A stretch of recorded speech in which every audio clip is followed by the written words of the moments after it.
If you've ever felt like US politics no longer makes sense, like facts don't matter, neutrality is treated as betrayal, and exposing problems makes you the enemy, this video is for you. I'm not here to defend a party or attack one. I'm going to explain US politics using World of Warcraft, because Warcraft understands something modern politics has forgotten, and that's faction psychology. In World of Warcraft, the Alliance and the Horde are not evil. They're built around different fears and values. The Alliance values order, institutions, and legitimacy, and the Horde values survival, loyalty, and resistance to control. Neither side thinks it's the villain. Each believes the other becomes dangerous if left unchecked. That's already modern US politics. Today, politics isn't mainly about policy, it's about identity. And once politics becomes identity, disagreement feels like an existential threat. Now, let's talk about systems. In World of Warcraft, kingdoms create buffs, system-wide advantages meant to help players survive. Think of rested XP, catch-up mechanics, reputation bonuses, event-wide boosts. These buffs aren't moral judgments. They're mechanical. They assume good faith and apply equally to everyone who meets the rules. Governments do the same thing in real life. Aid programs, subsidies, tax credits, grants, these are real-world, real-life buffs. The intention is good, to help people who need support function in the system. But here's the problem. Buffs respond to rules, not intentions, and wherever incentives exist, some people will exploit them. So this begs the question, who in World of Warcraft exploits the system the best? It's the goblins. And this is important because the goblins are not a race metaphor. The goblins represent a behavior.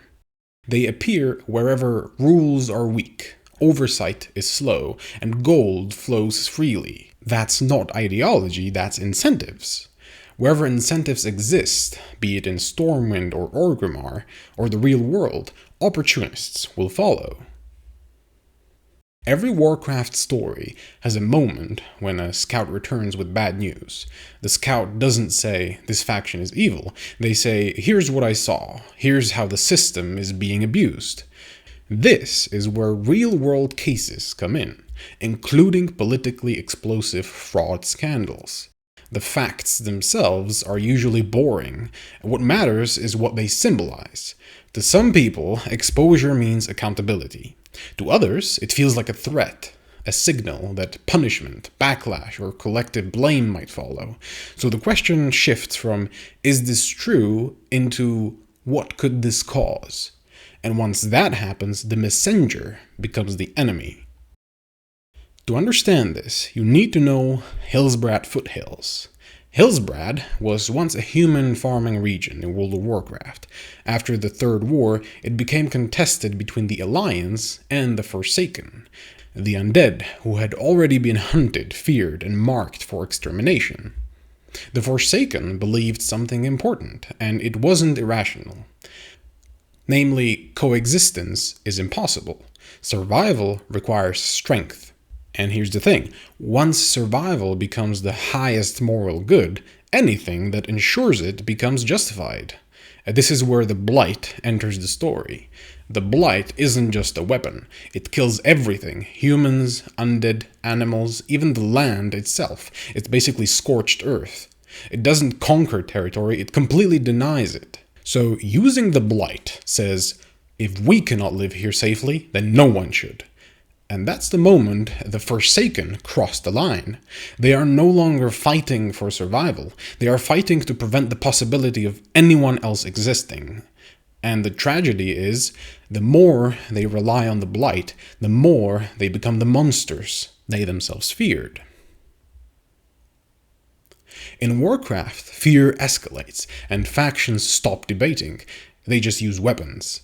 In modern politics, the weapons are moral labels, like racist, Nazi, traitor, communist.